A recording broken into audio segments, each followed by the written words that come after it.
Do my duty as president. I'll fulfill my oath, and I will honor the Constitution.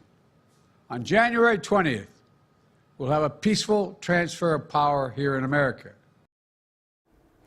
President Biden addressing the nation for the first time today since Donald Trump won the presidency on Tuesday. His speech was short but significant. Kent takes a closer look. Biden's speech comes exactly 4 years to the day after his victory speech over Donald Trump in the 2020 election. And the circumstances were starkly different, and not just because the outcome was flipped. In his first address since the election, President Biden's first priority was acknowledging the outcome. Campaigns are contests of competing visions. The country chooses one or the other.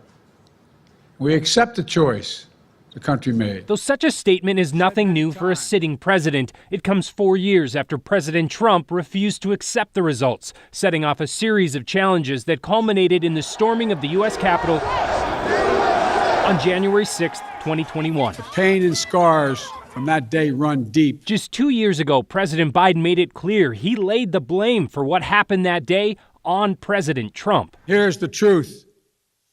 The former President of the United States of America has created and spread a web of lies about the 2020 election. But now Biden says he's willing to move forward for the sake of democracy. I spoke with President-elect Trump to congratulate him on his victory, and I assured him that I would direct my entire administration to work with his team to ensure a peaceful and orderly transition.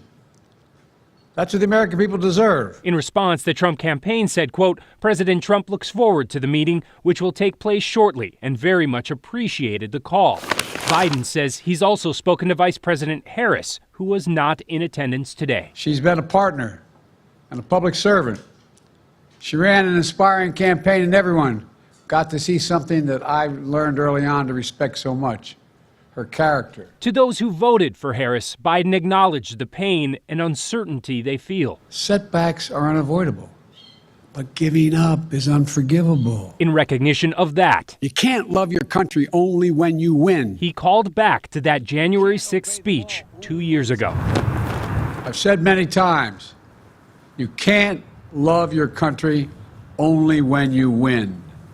You can't love your neighbor only when you agree.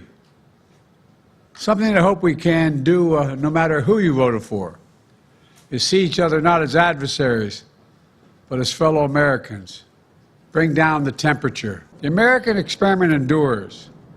We're going to be okay, but we need to stay engaged. We need to keep going. And above all, we need to keep the faith. Biden also said he hoped that this election can help lay to rest questions about election integrity. He then took time to praise all of the election workers across the nation who took risks to make sure the vote was fair and transparent. Jana.